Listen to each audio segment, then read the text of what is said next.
শুভেচ্ছা রইল আন্তর্জাতিক অঙ্গনের সর্বশেষ সংবাদ নিয়ে আমাদের নিয়মিত আয়োজনে। ইসরায়েলের আকাশে আবারও বিপদের ঘণ্টা। ইয়েমেনের হুতি বিদ্রোহীরা এবার এমন এক অস্ত্র ব্যবহার করেছে যা নিয়ে তোলপাড় শুরু হয়েছে বিশ্বজুড়ে। সরাসরি ইসরায়েলের বুকে আঘাত হেনেছে এই হাইপারসনিক মিসাইল। শুধু তাই নয়, কাতারে ইসরায়েলি হামলার পর মধ্যপ্রাচ্যের রাজনীতিতে এক নতুন ঝড় উঠেছে। আরব দেশগুলো কি এবার একজোট হয়ে ইসরায়েলের বিরুদ্ধে সামরিক ব্যবস্থা নেবে? নেতানিয়াহুর জন্য অপেক্ষা করছে আরও বড় বিপদ। কি ঘটতে চলছে আগামীতে তা জানতে হলে শেষ পর্যন্ত দেখুন আজকের বিশেষ প্রতিবেদন।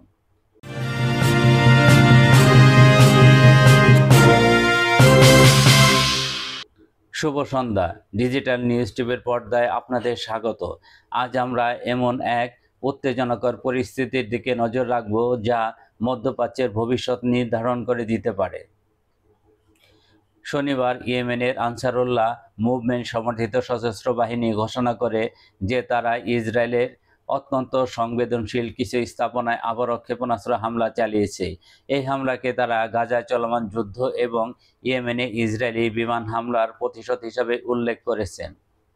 আনসারুল্লাহ সামরিক মুখপাত্র ব্রিগেডিয়ার জেনারেল ইয়াহিয়া সারি জানিয়েছেন, এই হামলায় প্যালেস্টাইন 2 নামক হাইপারসনিক ব্যালিস্টিক মিসাইল ব্যবহার করা হয়েছে। এই মিসাইলটি তেল আবিবের মেট্রোপলিটন এলাকার বিভিন্ন স্থানে আঘাত হেনেছে। তিনি আরও বলেন, এই হামলার ফলে লক্ষ লক্ষ ইসরায়েলি নাগরিক আশ্রয়কেন্দ্রে যেতে বাধ্য হয়েছেন। তাদের দাবি, এই হামলা সফল হয়েছে এবং ফিলিস্তিনি জনগণের সমর্থনে এই ধরনের অভিযান অব্যাহত থাকবে। এই হাইপারসনিক মিসাইল ব্যবহার ইসরায়েলের জন্য একটি বড় চ্যালেঞ্জ, কারণ এটি তাদের আকাশ প্রতিরক্ষা ব্যবস্থাকে ফাঁকি দিতে সক্ষম। এর ফলে ইসরায়েলের নিরাপত্তা নিয়ে নতুন করে প্রশ্ন উঠেছে। এদিকে ইসরায়েলের বিরোধী দলীয় নেতা ইয়ার লাপিদ প্রধানমন্ত্রী বেনিয়ামিন নেতানিয়াহুর সরকারের তীব্র সমালোচনা করেছেন।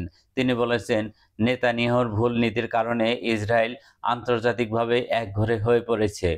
জাতিসংঘে ফিলিস্তিনি রাষ্ট্রকে স্বীকৃতি দেওয়ার পক্ষে কয়েকটি মিত্র দেশের ভোট দেওয়াকে তিনি ইসরায়েলের জন্য একটি বড় ধাক্কা হিসাবে উল্লেখ করেছেন।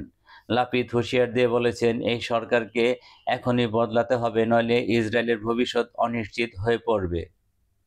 ইসরায়েলের অভ্যন্তরেও নেতানিয়াহুর বিরুদ্ধে জনমত বাড়ছে।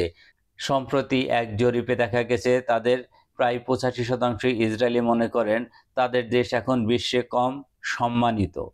আরব দেশগুলোর সম্ভাব্য জোট এবং ইরানের হুঁশিয়ারি। কাতারে ইসরায়েলি হামলার পর আরব দেশগুলো একজোট হওয়ার সম্ভাবনা দেখা দিয়েছে।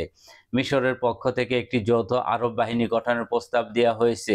এই প্রস্তাবে সৌদি আরব, তুরস্ক এবং ইরাকের মতো দেশগুলো সাড়া দিতে পারে। ইরানের ইসলামিক বিপ্লবী গার্ড বাহিনীর সাবেক প্রধান কমান্ডার মোহসেন রেজা হুঁশিয়ারি দিয়ে বলেছেন, যদি আরব দেশগুলো ইসরায়েলের বিরুদ্ধে সামরিক জোট গঠন করতে ব্যর্থ হয়, তাহলে সৌদি আরব, তুরস্ক এবং ইরাককেও ইসরায়েলি হামলার জন্য প্রস্তুত থাকতে হবে। তিনি আরও বলেন, দোহায় অনুষ্ঠিতব্য বিশেষ ইসলামিক আরব সম্মেলনে এ বিষয়ে চূড়ান্ত সিদ্ধান্ত নেওয়া হতে পারে। আন্তর্জাতিক প্রতিক্রিয়া এবং ভবিষ্যৎ সম্ভাবনা। মালয়েশিয়ার প্রধানমন্ত্রী আনোয়ার ইব্রাহিম এই সম্মেলনে যোগ দিচ্ছেন, যা এই জোট গঠনের সম্ভাবনাকে আরও জোরালো করেছে। এদিকে নিউ ইয়র্ক সিটির মেয়র পদপ্রার্থী জোহরান মামদানি বলেছেন, তিনি নির্বাচিত হলে নেতানিয়াহুকে নিউ ইয়র্কে প্রবেশ করলে গ্রেপ্তার করার নির্দেশ দিবেন। তিনি নেতানিয়াহুকে যুদ্ধাপরাধী হিসাবে আখ্যা দিয়েছেন এবং বলেছেন, আন্তর্জাতিক আইনে সম্মান জানাতে তিনি এই পদক্ষেপ নেবেন। সব মিলিয়ে মধ্যপ্রাচ্যের পরিস্থিতি এখন এক নতুন দিকে মোড় নিচ্ছে। একদিকে ইয়েমেনের মতো দেশগুলো সরাসরি ইসরায়েলকে চ্যালেঞ্জ জানাচ্ছে, অন্যদিকে আরব দেশগুলো একজোট হওয়ার পথে হাঁটছে।